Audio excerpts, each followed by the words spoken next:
my genetic light. My genetic light. Yeah, my genetic light. My genetic light. Come on. Hey guys, it's RicoR, and this is the genius lyric breakdown video for my song Genetic Light, Hibernated Heart Bags. Oh, my genetic light. Oh, my genetic light. Oh, yeah, my genetic light. Oh, my genetic light. So, the basis of this song, it came from John Trudell, who is a Santee spoken word artist. He was the basis of this. And it's very much honing in on one of his lyrics, which I think is beautiful. And it's called Genetic Light. From the Other Side. That's the lyric, Genetic Light from the Other Side. And it's from his song Crazy Horse, which is a song he wrote in the 80s, really about the state of the world and really about kind of understanding the state of the world and understanding how indigenous value systems have been ripped apart, you know, and really exploited for a long time.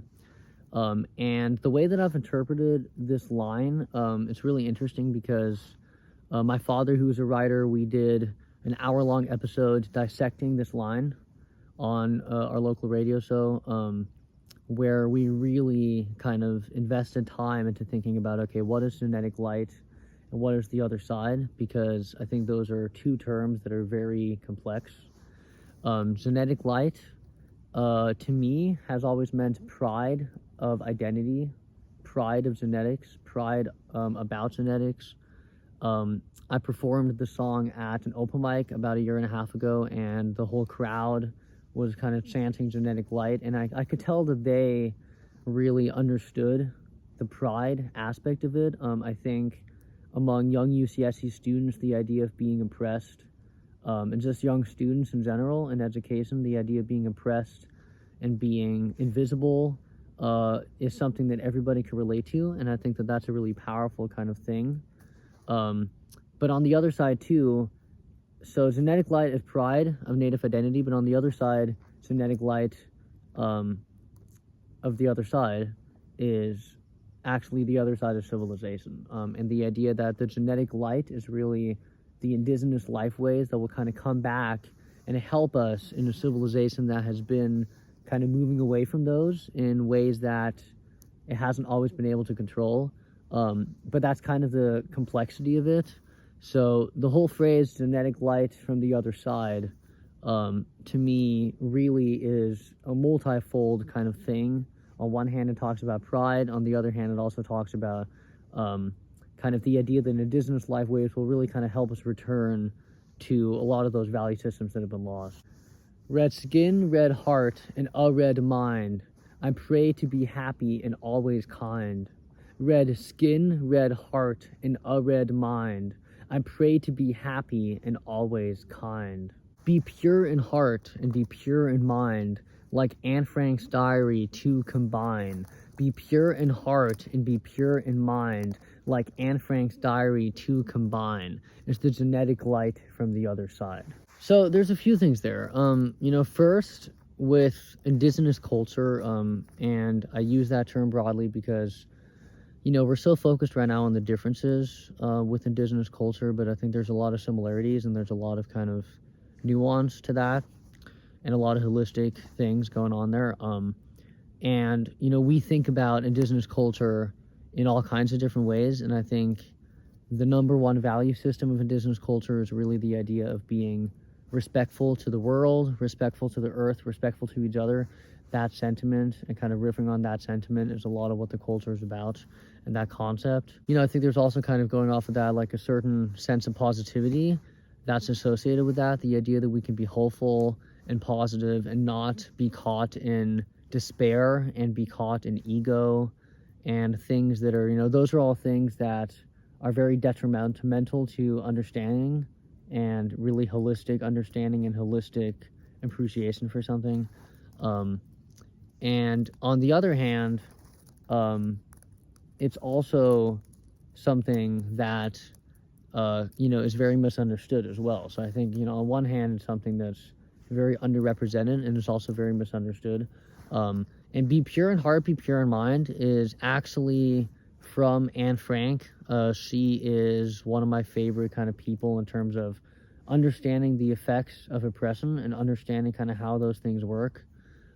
Because he's so famous, because he has the story that's kind of been told and reproduced and kind of analyzed by the world so many times, I think Caesar, still to this day, a really good example of kind of what oppression can do to somebody and how that manifests. And, she was an innocent life force that had her humanity taken away from her, And in her diary, she says that one of the most important values of humans is to be pure in heart and be pure in mind. And that's a quote.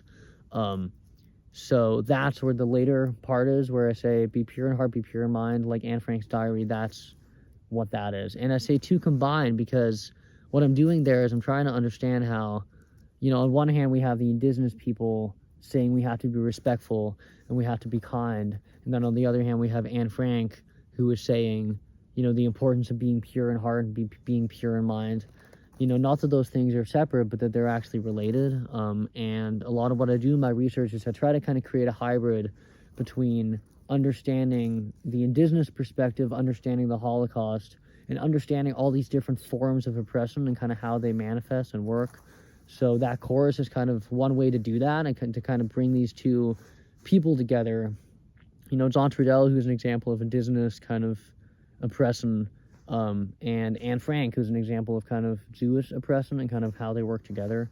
And that's kind of part of what's going on there. The Nazis lied. There is no purity. Purity comes from more diversity. The fan mail creeps into the skies, crowds buzzing past those lyrical lies. So I guess what I'll say about this line is, the Nazis kind of had this idea of eugenics and that purity, that there's one form of a race and one form of kind of a pure race. And, the reality is very different. The reality is that real purity comes from all these different ideas and all these different kind of cultures intermingling and really working together.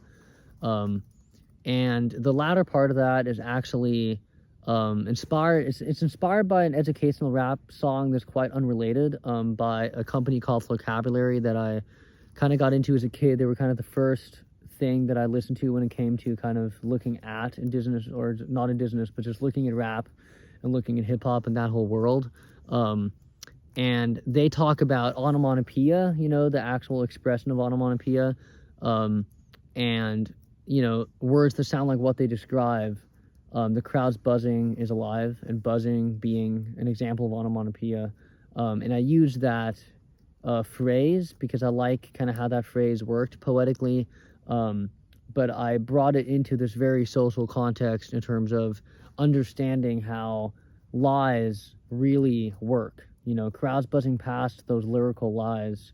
How lies are something that people just overlook. We're living in a world filled with lies and misconceptions and stereotypes, and people just kind of don't even think about them, and that's kind of where I'm going with that. It's like, oh, we're just kind of moving past the lies, not even really taking them into consideration at all. So that's kind of where that came from. Every day in every possible which way, I feel like I've been calling the shots for too long, past those bonds that release the wrong, into the salutation to the sun. Kina and Suke, they didn't die, they just came back much more alive. If you understand, there is no percentage, only parentage that's anti-percentage. There's lots to unpack there. The first part is kind of riffing off of this idea of indigenous invisibility, and I've been calling the shots for too long is like, I feel like, this is twofold, because first of all, in schools, I've always been somebody who is kind of the native token, and I've always had to kind of explain to my teachers how important it is to incorporate indigenous stuff, and it's been really overlooked my whole life. That's something that's been really difficult. So, I'm kind of tired of that. I'm kind of tired of calling the shots all the time and kind of being the one to determine how or when indigenous material is being used and everything. And it's also beyond myself. That phrase can be something that can be kind of interpreted as, anytime a minority is kind of constantly overlooked, the idea that those minorities have to teach about themselves, like that's something that really should not happen anymore. and that construct. So that's kind of where that comes from. And salutations to the sun kind of goes into this whole idea of like, okay, when we do use the knowledge that we gain from looking at indigenous issues or looking at community issues, then we will move closer to real truth. We're going to move closer to light. And the salutation to the sun, this move being this amazing yoga pose where you're really kind of looking at the sun and you're expanding out physically and mentally, and that kind of symbolism, that to me represents this idea that where we're going to be as a society if we move into these values that we've been missing, how they're going to enlighten us and they're going to make us feel like we're facing the sun and we're kind of moving closer to it. There's a great part of one of my other tracks called Indian Eyes, which is where I talk about how they don't know what they're in for after they start reading articles like Suck Sick Anthro, where I'm talking about one of the anthropology articles and the importance of reading that. And that to me is kind of a similar sentiment. I often think about those songs as kind of being twins of each other, unintentionally, different ways, but it's just a similar kind of thing. It's like when people actually look at all this stuff, then they're going to realize how important it is, and it's really gonna bring us light that we didn't have before.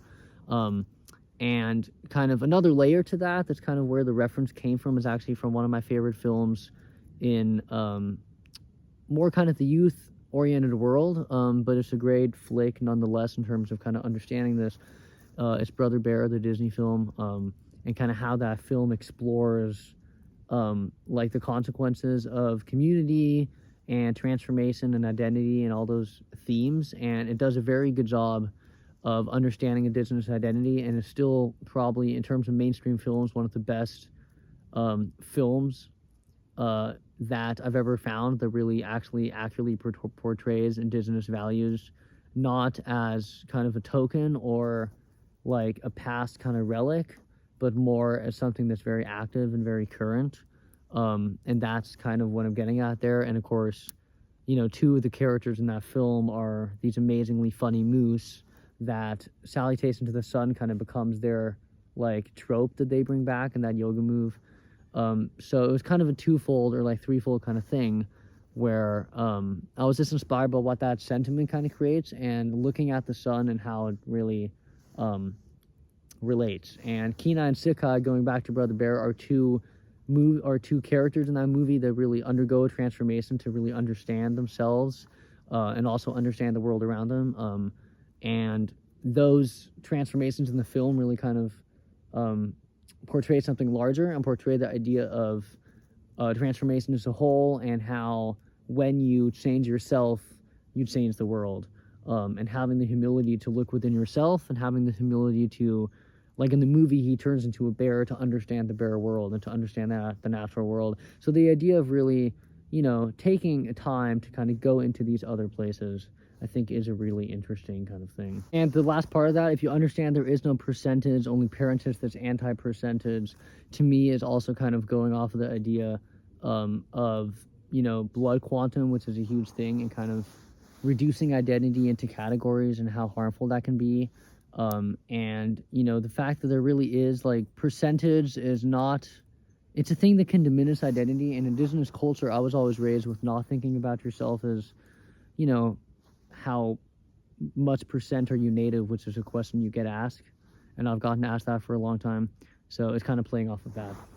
Here I am, I live as loud as I can, and I'm careful not to destroy and expand. That's what the Nazis did, and look where it got them. At the bottom of the moral list, everybody fought them. This is actually very on the nose, because destroy and expand is a colonial idea, and the idea that these dominant kind of, or these cultures that see themselves as dominant, are coming in and dominating other places and expanding and really kind of ruining cultures, ruining minority cultures.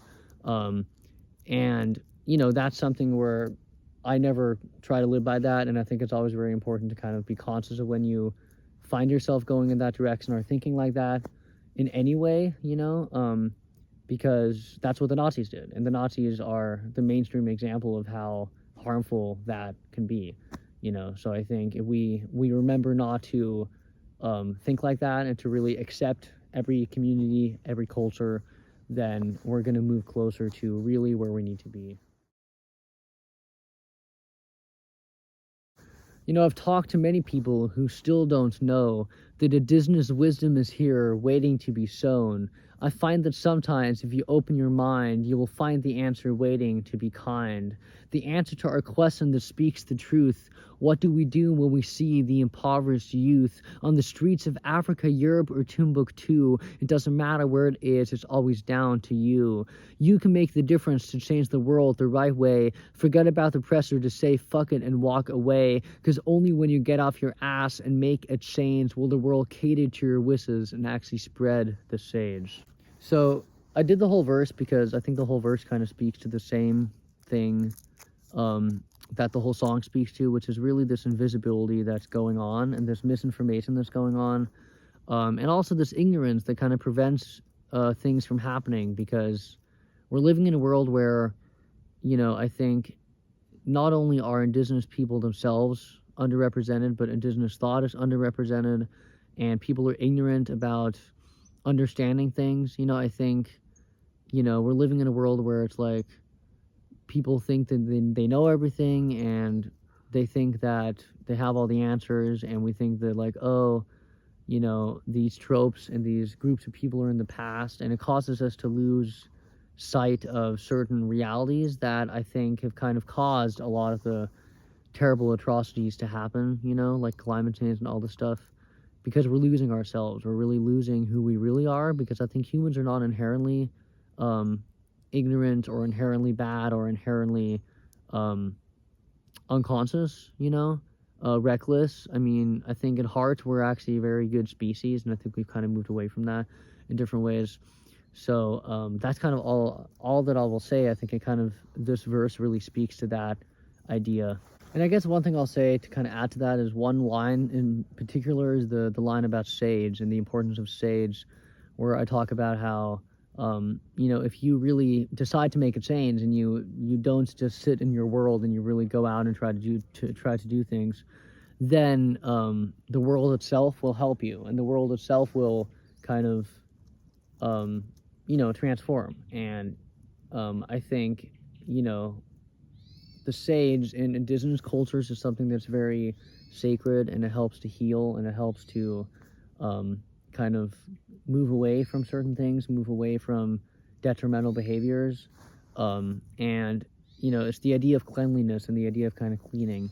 And what I'm saying there is, like, if you make a change, then all of a sudden things will actually change and things will actually happen, and you won't have to do much work. If you start the initial process into looking at it, then things will kind of happen on their own. But the problem is that a lot of people don't even take that first step. And if you don't take that first step, nothing's going to happen. Only if you take that first step will things really happen. So that's kind of where it's coming from. Indigenous heart, where did you go? Feed the seed that supports the flow, creating escape tip to and fro. Indigenous heart, where did you go? Placed upon the soundscape of an evil seed, catching downwards, catching that fluorescent breed, crying passions, crying so. Indigenous heart, where did you go? So again, you know, similar sentiment, kind of indigenous heart and culture is gone. And this part started out as a poem, and I kind of moved it into, and I do that sometimes where I have separate entities and I kind of move them into songs. And yeah, for me, like, the seed that supports the flow, I think is a really interesting line. It talks about kind of the importance of grounding, and the importance of, you know, feeding the correct seed. And the way you can do that is by being good, being kind, like all those things, you know, picking up trash, like all these things will kind of feed a broader seed of goodness and importance in the world that will support the flow of everything, and the flow of the way the world's interconnected and the way it kind of moves. And another kind of layer to that is placed upon the soundscape of an evil seed, which is kind of where we are. I think we're kind of living on this evil seed that will cause things to happen. And if we're not careful, then that will kind of take over, you know? So I think that's something to kind of add to that. It's the hibernated heart bags, hibernated heart, all these different pieces, all these different parts. Hibernated heart bags was something I came up with when I wrote this, and I thought that it speaks so well to the heart of the piece and the heart of the world. The fact that we're kind of in this place where sometimes it feels like love is on a break, and it feels like we don't really have love anymore. It's kind of taking a hiatus. And it's hibernating. You know, when you think about hibernation of just like, you know, bears hibernate, they sleep, and then they wake up later. And it feels like in some ways, you know, when you think about how the world is and stuff, it feels like love is kind of sleeping and it's not really awake. And heart bags to me are love, you know, bag of hearts, that we're really carrying love in our souls. So the idea that love is kind of gone is something that I think, you know, of course it's not entirely true, but of course, when you think about the social context and things that are happening, it does feel that way. And, you know, what I'm saying is it's the hibernated heart bags. So what I'm saying is it's really the fact that love is on a break is really what's creating all this, or that it feels that way is kind of what's creating all this. And there's all these different pieces and all these different parts that are kind of creating that, and also kind of contributing to the greater kind of purpose, you know, of understanding society. And that's coming from all these different things. And really what that's getting at is Jack Forbes, who is one of my favorite scholars, who talks about the Wetiko disease and the idea that the Wetiko is really this kind of common strand among all these cultures. As different as the cultures are and as different as everybody is, there's a common strand that's really feeding them, causing everybody to do these evil deeds and these greedy deeds. And that was kind of the inspiration for that part, really. And the reason I really wanted to call the song not only Genetic Light, but hibernated heart bags, it kind of creates this idea that on one hand, I'm talking about the light of pride, of identity, and the light that will show us the way and move us away from colonial thought and away from dominating and detrimental ideas. But on the other hand, I'm also very much acknowledging that we are in this place that is terrible, and because it's terrible, we have to look at these things. So next to Crazy Horse, another sentiment is Jack Forbes and the Wetiko and Columbus and Other Cannibals, which was my favorite scholarly book for a lot of reasons. And I'll put a link to Crazy Horse below if you guys are interested. That is kind of the song that this is inspired by in a lot of ways, in terms of its sentiment, specifically because I took that line, Genetic Life from the Other Side. And yeah, there's a Genius site below if you guys are interested. There's some stuff in there that I don't talk about in this video. Yeah, without further ado, check out Genetic Light, hibernated heart bags everywhere now, and check out my other stuff. And please stay safe and take care. Hey guys, it's RicoR. Thank you guys so much for watching this Genius analysis video. Please be sure to check out the Genius lyric site alongside it, link below this video, where there's written versions of a lot of the stuff I'm talking about in the video, as well as some stuff that's not in the video. And also please be sure to check out the original studio recordings. Thank you guys so much, and cheers.